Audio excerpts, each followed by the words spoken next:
안녕하세요. 의학박사 신동원장입니다. 오늘 말씀드릴 내용은 필러의 여러 종류가 있지만 주로 문제가 되는 필러는 아쿠아핑 필러랑 중국에서 주로 쓰였던 어메이징 겔, 그다음에 액티브 겔은 우리나라에 들어오진 않았어요. 태국에서만 쓰였고.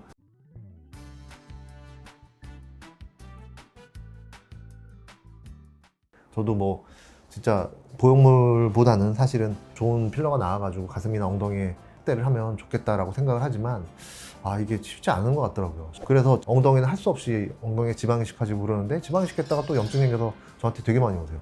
점점 늘어나요. 엉덩이 시대가 왔어요. 그래서 사람들이 엉덩이에 관심이 많기 때문에. 근데 사실 엉덩이는 운동하는 사람들은 그런 얘기를 해요. 엉덩이는 만들 수 있다. 운동을 정말 열심히 하면 만들 수 있다. 근데 처진 가슴은 만들어지지 않아요. 왜냐하면 유방은 근육으로 이루어진 부분이 아니기 때문에. 엉덩이는 근육으로 이루어졌으니까. 그러니까 이제 처진 가슴은 결국은 거상을 해줘야죠. 그런데 이제 저희가 거상술을 좀 특이한 방법을 써가지고 막 몇천 명 많이 하고 그러니까 많이 오시고 이제 그렇게 된 거고.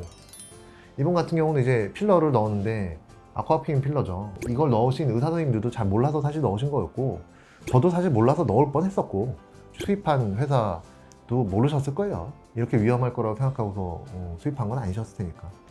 그래서 결국 수입하는 회사는 폐업을 하셨고, 근데 지금 아무도 책임지고 있지 않는 그런 문제가 돼버렸죠. 사실 초음파를 보면 구별이 돼요.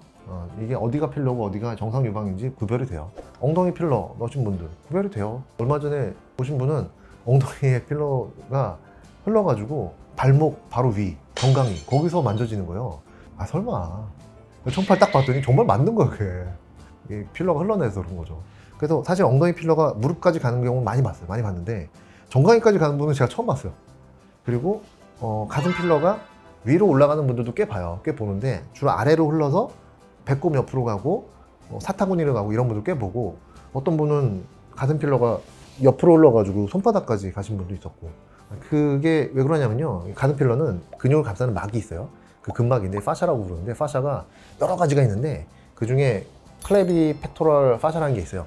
그게 이제 쇄골에서 이렇게 소흉근을 감싸고 내려가는 근막인데 그게 겨드랑이 쪽으로 이렇게 붙어 있거든요. 그러니까 그걸 따라서 이렇게 번진 것 같더라고요. 그런 경우도 있는 거죠. 그러니까 이제 가슴 필러가 팔에서 만져진다고 그런 얘기가 나오는 거죠. 이게 사회적인 문제가 됐죠. 그래가지고 제가 이 아쿠아핑 필러 때문에 뉴스에 여러 번 나와서 인터뷰를 했잖아요. 다른 의사 선생님들은 예능 프로그램에 나오시는데 저는 맨날 뉴스에서나 만나는 그런 사람이 돼버렸죠.